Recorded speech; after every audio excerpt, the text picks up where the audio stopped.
Hey everyone, during this lecture I'm going to be discussing Chapter 7 on physical activity, health, and weight management.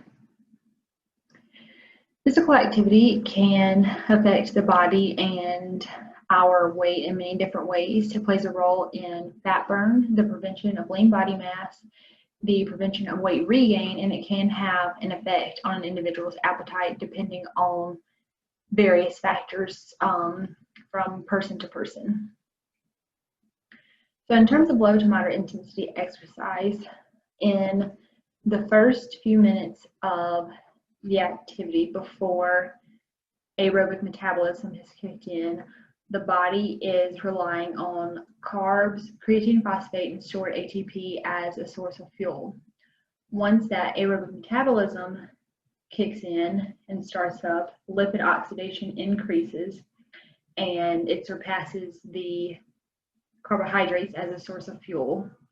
And when this is happening, fatty acids are being released from adipocytes within the tissues.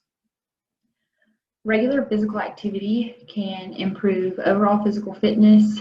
It uses more lipids as a source of fuel, and individuals begin burning fat earlier during their exercise. This is just a depiction of how carbs and fat contribute to energy expenditure during exercise. Now, in terms of high intensity exercise, more carbohydrates are used as a fuel source rather than fat. High intensity activity has a higher caloric cost, and the body adapts to this type of activity by burning fat sooner in the exercise period and also in greater amounts throughout the exercise. This increases skeletal muscle HADH, which is an enzyme involved in beta oxidation, which is the metabolic process that strips away carbons to prepare fats to enter the citric acid cycle. The body also adapts to this type of exercise by creating a greater fat oxidation after the exercise is over. So for a period of time when the individual is no longer exercising, fat is still being oxidized out of those adipocyte tissues. And then they also have an increased overall energy expenditure. And this is just showing the difference in fat burned between moderate intensity exercises compared to high intensity exercises. So, weight-bearing activities are needed in order to preserve lean body mass. Weight-bearing activities are activities in which the individual is supporting their body weight on their legs, so things like walking and running. Now, in order to increase the,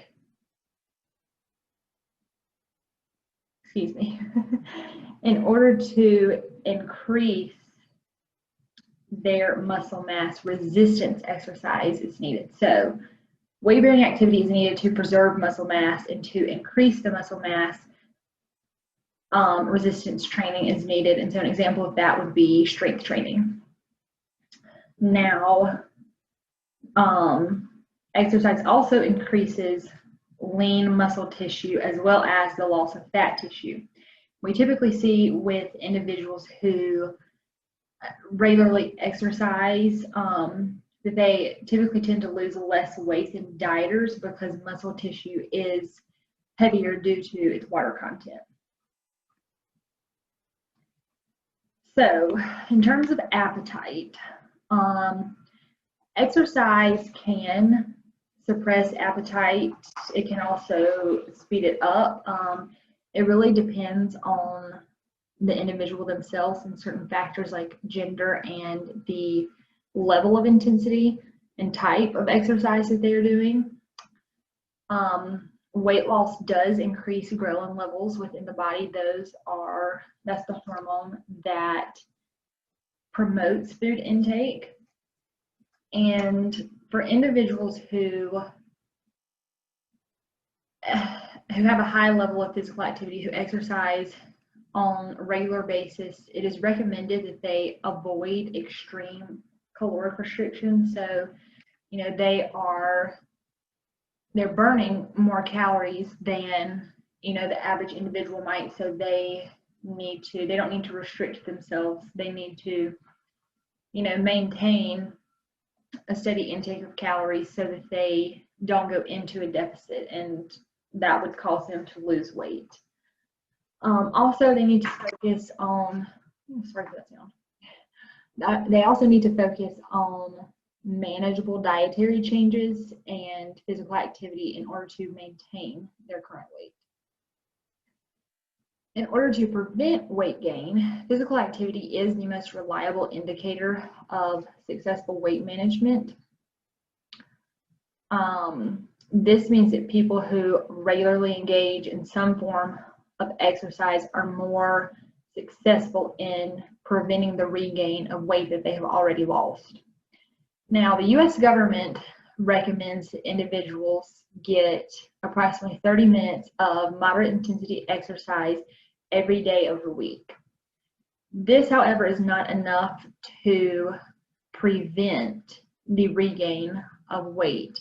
So the Institute of Medicine recommends 60 minutes of moderate intensity exercise on those days of the week in order to prevent that weight gain. So although the time is double, they would only need to do it, 4 or 5 days out of the week compared to 6 or 7. But in order to prevent gaining that weight back, they are going to need to exercise for longer periods of time. They're going to need to be burning more calories. So there are two main categories of activities that are effective for weight management. We have aerobic activities and anaerobic. Aerobic means that it requires oxygen. We talked about that in chapter 4. So these are activities they're continuous and long duration activities that use large muscle groups. They raise heart rate, they promote endurance. Fat is burned from deposits all throughout the body, and this is the category of exercise that's typically recommended for individuals wanting to maintain their weight. Anaerobic activities, on the other hand, are typically really intense, short duration activities. They have an overall higher caloric cost, but they burn less fat. They also create a greater excess post-exercise oxygen consumption, meaning that once the individual has finished the exercise, they have a need for a greater consumption of exercise in a period of minutes to hours after they have finished that exercise. And then resistance training also, as we talked about earlier, increases lean tissue, and this would be a type of anaerobic activity. Now you can combine these two types of activities, and this really would be an ideal type of exercise for a lot of individuals because it's using different muscle groups, it's incorporating different, it's targeting different areas of the body, and it's really more of a full body exercise. So an example of this would be interval training, where you have long periods of moderate activity alternated with short duration bursts of high intensity activity. An example of this would be like a lot of joggers and runners, they will do, a lot of them will walk for a period of, say, maybe 3 to 5 minutes, and then they will have a duration in between their walking periods where they jog or run for a period of a minute or 2. This also would help break up the monotony of just doing one continuous type of exercise. Circuit weight training is another combination of aerobic and anaerobic activities. And during this type of weight training, no more than 30 seconds passes between exercises. So they're not doing they're not doing one type of exercise for longer than 30 seconds at a time. This increases strength, endurance, and it also increases VO2 max. So in order to determine the appropriate intensity for an individual's physical activity, we can look at 3 indicators to help us determine this. We can look at heart rate, we can look at metabolic equivalent, or we can look at perceived exertion. And these are all different, like heart rate, you can look at like a heart rate monitor reading. Some of these are calculations, but these are all different types of estimates or tests in order to see how the body reacts to different levels of intensity.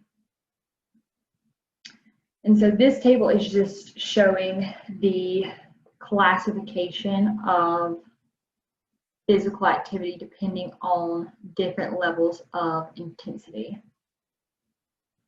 This goes through an example of how to calculate HRR, which is the heart rate reserve method, which is a calculation that can be used to evaluate heart rate. And then this is the Borg scale. This is used for that perceived exertion portion, and this is a rating system. It's a way to rate perceived exertion. And so if any of you guys want any practice with evaluating exercise intensity, you can complete application 7.1 in your book, and this asks you to evaluate your own exercise intensity. So how do we know how much exercise is enough for our own individual bodies and the goals that we are working towards? Volume of activity is, volume of work is a combination of exercise intensity and duration. So there's going to be a different level of intensity and a different amount of time required depending on the goal that an individual is trying to achieve. So the volume of activity needed for health is approximately 30 minutes of moderate activity, 5 days a week. For cardiovascular fitness, it's about 2,000 kcals a week. So if we look back,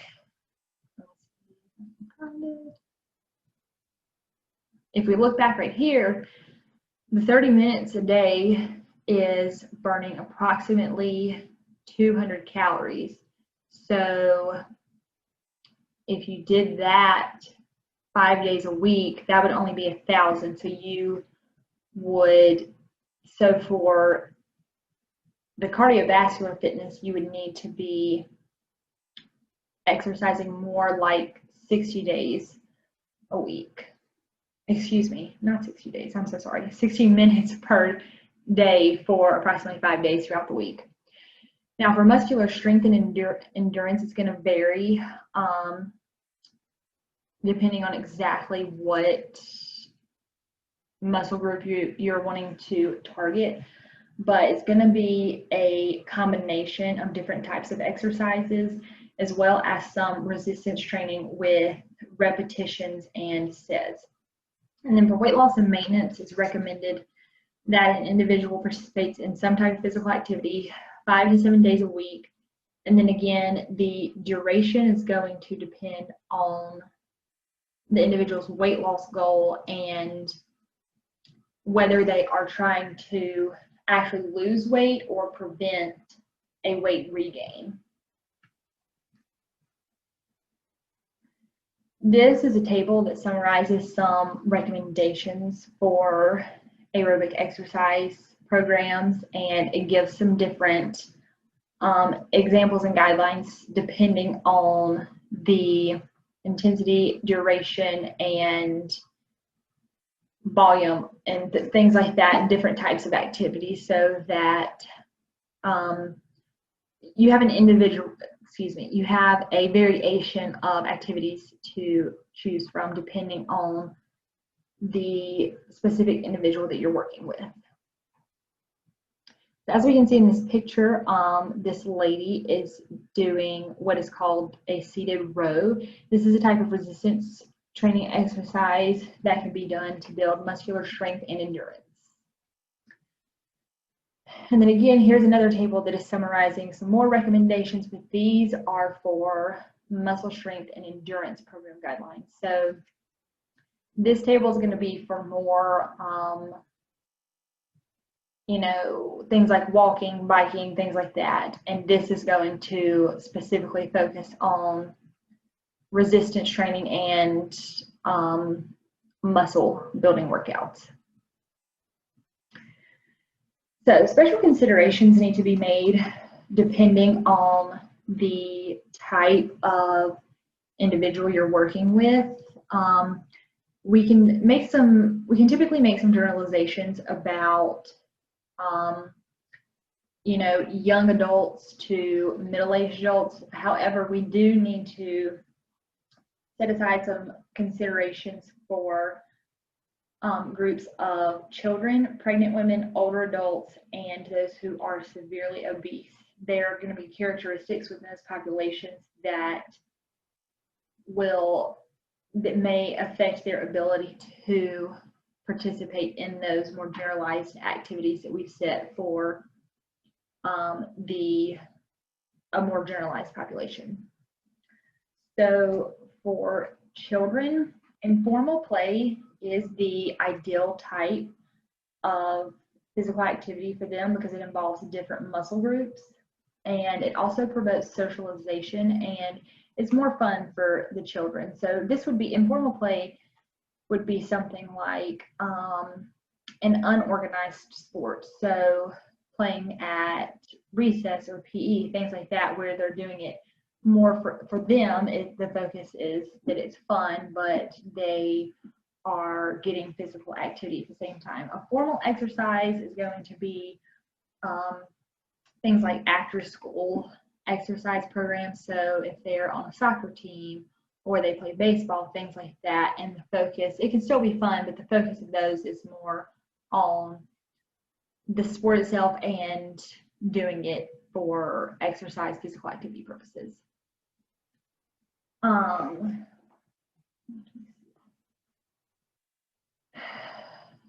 So yeah, like I said, formal exercises can be beneficial as well, but it is important to keep in mind that for these, the exercise regimen has to be tailored to the specific child or a group of children, because they are not miniature adults. So although they can do, some children can even do some simple types of weight training exercises, but it has to be tailored to them so as not to overwork and overwhelm their bodies because they are still growing.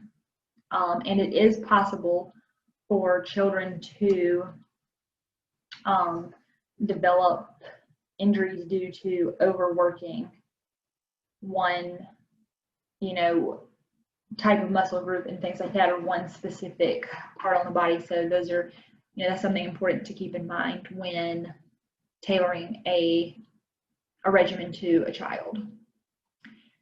For pregnant women, it's typically said that if they were physically active before they were pregnant, that they can continue being active and can continue to do most of the things that they were doing before.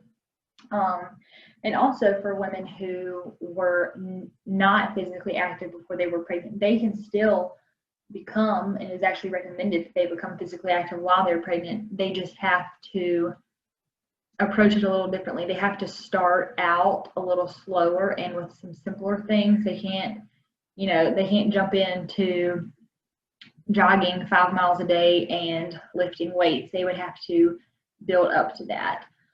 It is also recommended that they, kind of stick more to mild to moderate type exercises rather than high intensity, because again, they are still susceptible to having injuries, and they already have an added, I don't necessarily want to say stress, but their body is also working towards something else at the moment. So you don't want to, a lot of high intensity activities would overload the body.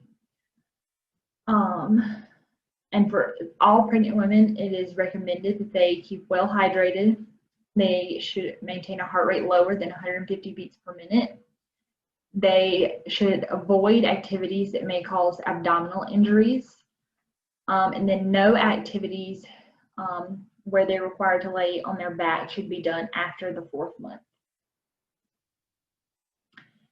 So for older adults, 80% of that population has at least one type of chronic condition, and then half of those individuals have 2 or more. This does affect the capacity in which they can exercise. So some of them, are going to have one of the most common chronic conditions in the United States is heart disease. So that's going to affect not only the type of exercise that they do, but also the intensity and the duration that they complete.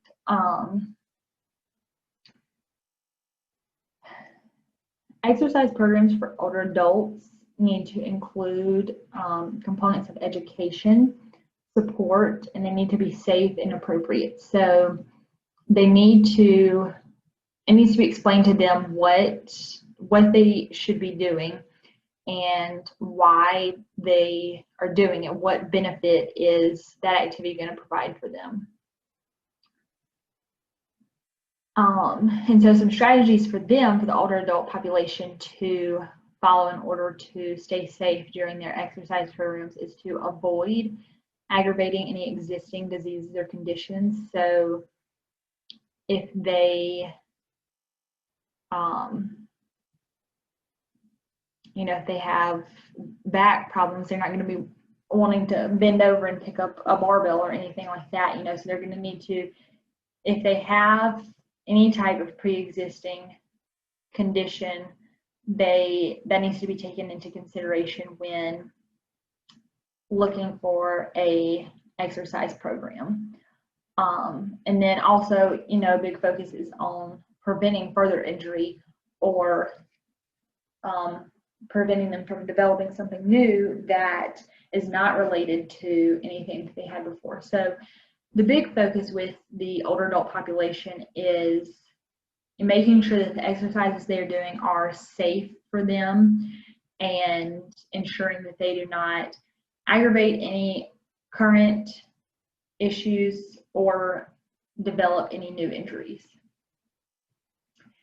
And so lastly, we have the severely obese population. So severely obese individuals are individuals who are either 100 pounds over their ideal body weight or who have a BMI at or above 40. These individuals should, no matter if they were physically active at some point in their life in previous years or have never worked out a day in their life, the weight they're at currently is going to change all of that, and it's gonna totally change the way that their body works and reacts to physical activity. So,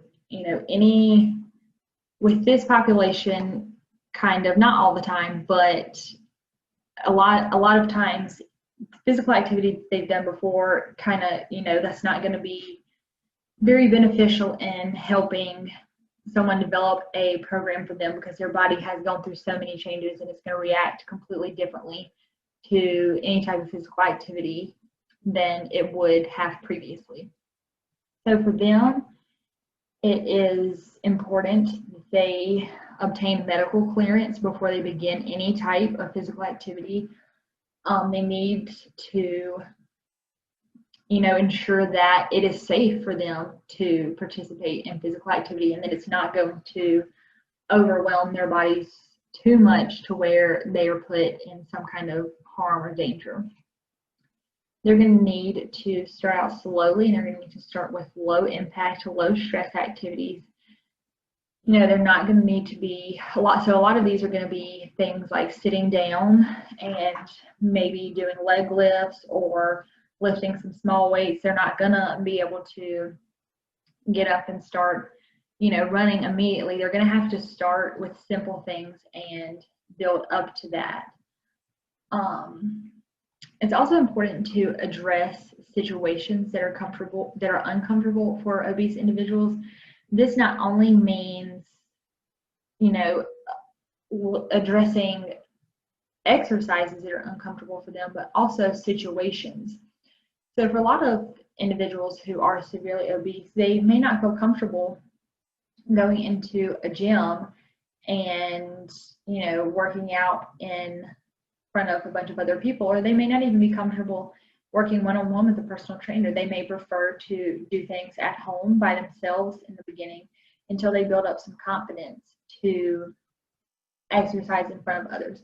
So that's something really important to be mindful of when you're working with this population, because you don't want to add to their stress or make them more uncomfortable by assuming that they would be comfortable in that type of situation. So it's always important to try and read the patient, but also ask them if they would feel comfortable with that. And if they don't, it's appropriate to reassure them and let them know that you understand that and that it is completely fine for them to work at home alone, and that maybe that's something they could build up to. So for severely obese individuals, some exercises may not promote weight loss, mainly because they would not be able to expend enough energy to overcome the amount of calories they're consuming. So they wouldn't be able to get their body into a calorie deficit. So, they would need to, for some of these individuals, they would not only need to be looking at an exercise regimen, but also on cutting back those calories, which would be an added thing that would promote weight loss for them. So,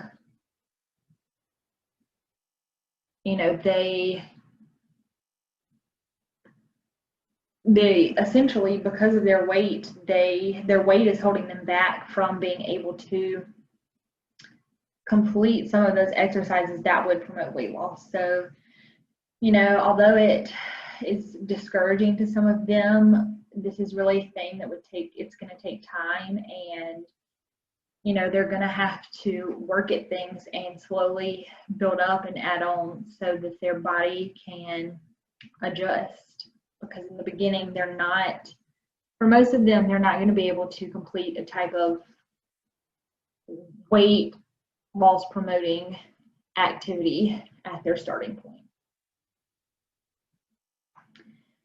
So modernization and industrialization has freed us from spending a lot of time and energy on chores and things like that. So whereas 200 years ago, a lot of the jobs were surrounded around physical activity. They were farmers, and they worked outside more, things like that. We have a lot of luxuries today that keep us from spending so much time, cleaning and washing dishes and cooking and things like that. However, though, a downside to that is that, individuals aren't as physically active, because now it's more of, it's a task to participate in activity, whereas before, it was part of their jobs and just their daily living. So that is why it is important to encourage individuals to incorporate physical activity into their daily lives. Some programs that can be utilized to encourage physical activity in your daily life are pedometer-based walking programs. So this may be, you know, if you and a group of your friends or a couple of people from your neighborhood get together and I'm sorry, that would be incorrect. I am referring to community-based physical activity. Pedometer-based walking programs are going to focus around steps and things like that. So you're going to wear some type of smartwatch or pedometer and use that to keep up with how much physical activity you're getting. School-based activity programs are going to be more for, you know, children and young adolescents. It is recommended that they get about 30 minutes per day at these school-based activity programs. For a lot of children, this may be the only time that they have, or the only time that they're encouraged by someone to be physically active. Now back to community-based physical activity programs. These are things like I said, you know, getting a friend group or getting a couple of people from your neighborhood and getting together and, you know, doing some type of physical activity together. These are really good because they keep people accountable, and it provides a lot of encouragement to continue to be physically active. So these are some examples of ways to encourage individuals to incorporate physical activity into their everyday life. So it has some examples for things that people can do, whether they're at home, whether they're at work, or just some in general things, you know, if they're sitting around the house. So there are a lot of examples provided here that would be helpful when counseling an individual on ways to increase their just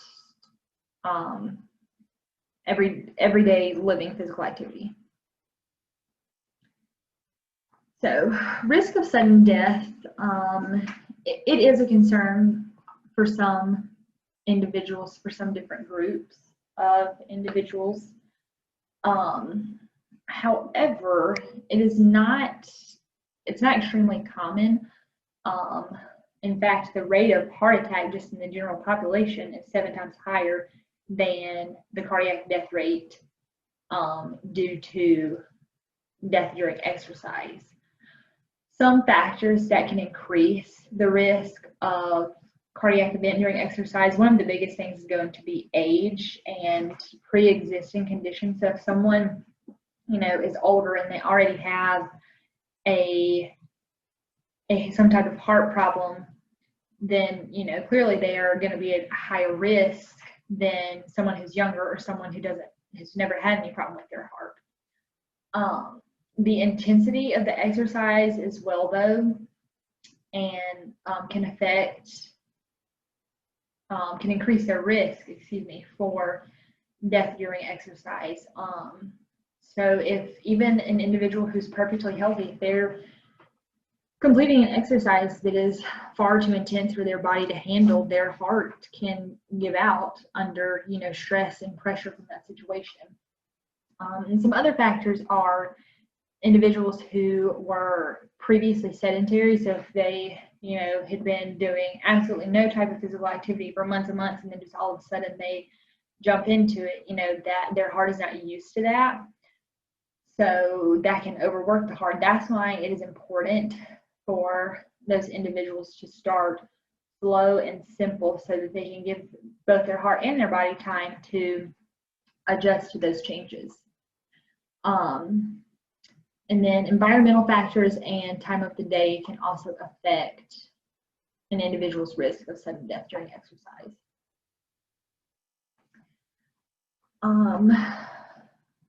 Individuals with underlying complications are at an increased risk, like I just mentioned, of exercise-related cardiac death. So their heart is in some way already stressed. So the exercise is just going to add to that, and, you know, a lot of times it's going to overwork it to the point where it just gives out and it can't do anymore. Example of this is in individuals who have diseased coronary arteries.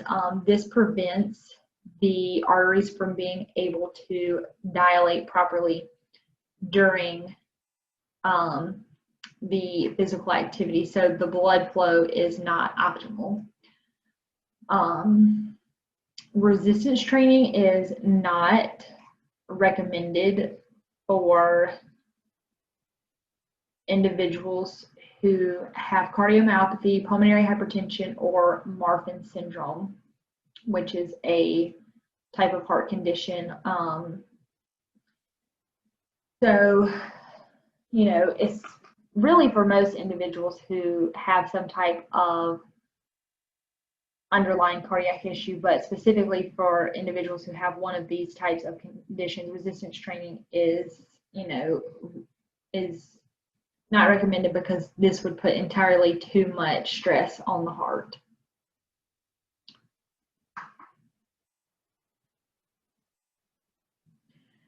Okay, so when it comes to screening people for participation in physical activity, these are typically going to be older individuals and individuals who have gone a long period without being physically active. So maybe someone who was injured and they had to take a break from exercising in order to heal. These tests can identify if people have cardiovascular disease or some type of issue with their heart. They can help determine some safe exercise prescriptions. They can spare some people from having an exercise stress test. So that would be, a stress test would be a further step if someone was suspected to have some type of issue with their heart or something, where they could more closely observe and monitor exactly how their body reacts during exercise. And then screenings can also indicate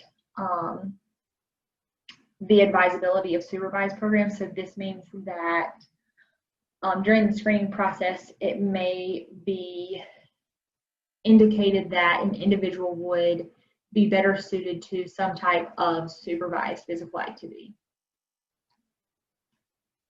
So this is a just a list of some groups of people who should be advised to undergo exercise testing before they begin any type of physical activity. So all adults should be screened before exercise to estimate their cardiovascular risk, especially when they are considering doing some type of long duration or high intensity exercise.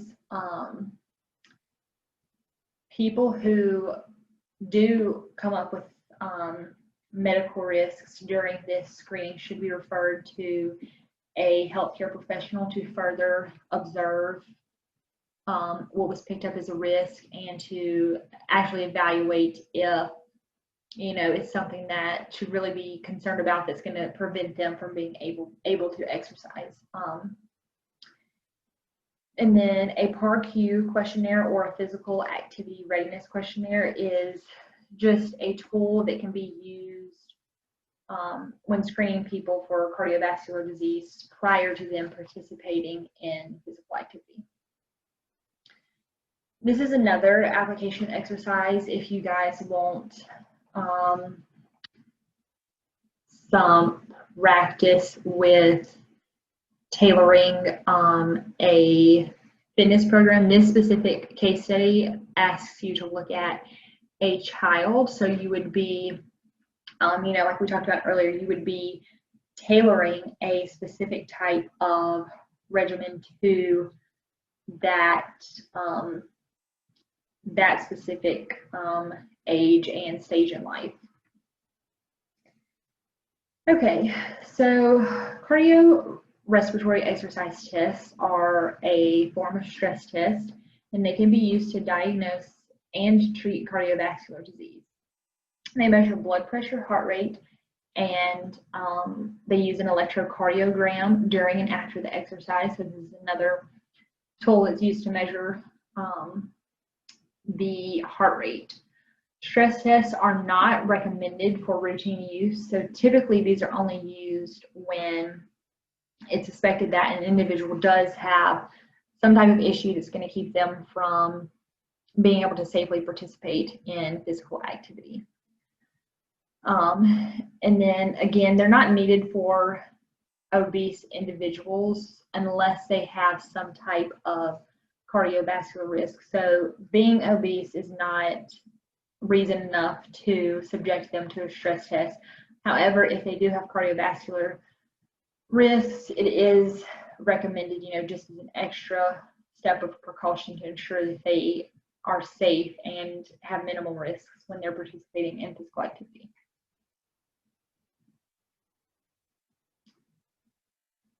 So people of any age who overdo exercise can develop some form of musculoskeletal injury. So I briefly mentioned this earlier when we were talking about children. Even, children as young as, 5 are susceptible to this if they are, putting too much strain on one specific muscle or part of the body. They are susceptible to an injury because that part of the body is it's overworked and it is stressed. Most injuries occur due to the exercise being at too high of an intensity, and then also engaging in high impact activities, so activities that are going to put a lot of pressure on the bones and joints. Ways to prevent injuries are to warm up and warm down before and after any type of physical activity. To progress slowly, so again, like I've mentioned a couple of times, not jumping into an exercise after you haven't exercised for 5 months, but slowly progressing and building up, allowing your body to adjust to these changes. And then again, remaining hydrated before, during, and after any type of physical activity. This is a table that lists some ways, some further explanation of ways to reduce risk of injury for individuals. Some other recommendations to consider when focusing on safe exercises are to receive medical clearance if they have some type of existing condition, to consider a supervised program if they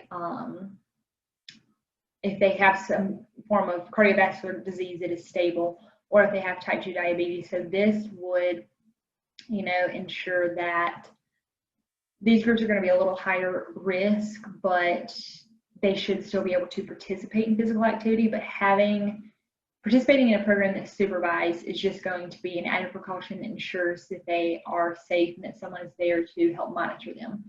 And then also restricting physical activity if they have unstable cardiovascular disease.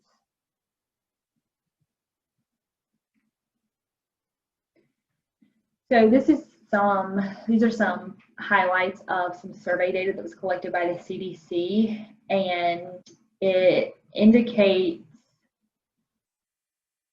what percentage of physical activity recommendations are met for different types of activity, and then also different populations, the different age groups.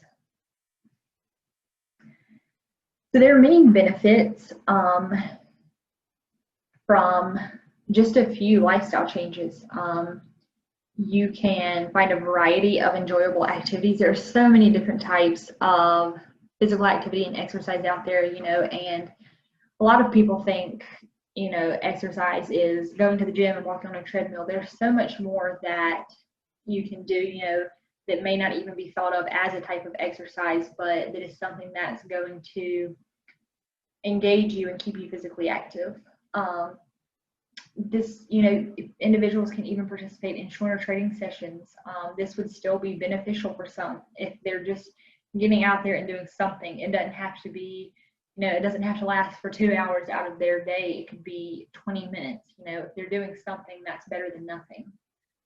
Again, low intensity activity offers many health benefits. It doesn't have to be something super intense. It's going to engage all parts of the body. It just has to be, a little something that is keeping them physically active, and then they can build on that and they can progress and increase the duration and the level of intensity. And then it can also be important if they think of physical activity as being on a continuum. So this means that this is again referring to how you would start out simple and slowly progress and build up and give your body time to adjust to changes. And so this is just a representation of what a continuum of activity might look like. The National Physical Activity Plan is a collaboration between the public and private sectors, and it aims to create a national culture that supports physically active lifestyles. This plan offers strategies at the local, state, federal, as well as institutional levels for promoting activity. So this plan focuses more on children and helping them stay more physically active. So to go a little further, there's public policy for communities. This encourages individuals this promotes physical activity, and it reduces barriers to participation.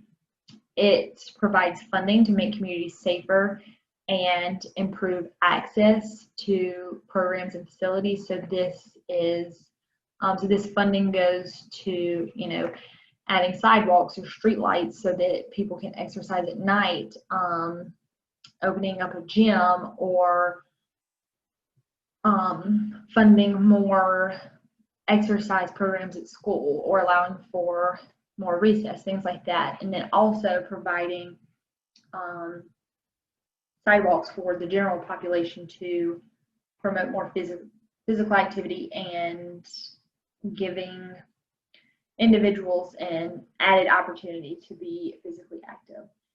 And then public policy is also implemented on the federal level with the government, and this is typically where funding is allocated to the development of bike paths on highways. So this again encourages individuals to be more physically active. It gives them another opportunity to participate in physical activity.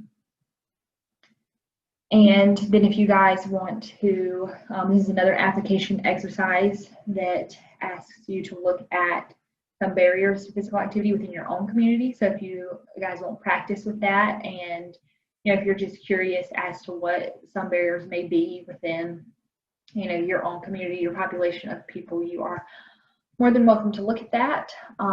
This is all that I have for you guys for this chapter. Thank you for watching, and Ms. Kingston is going to pick up with chapter 8. Thank you.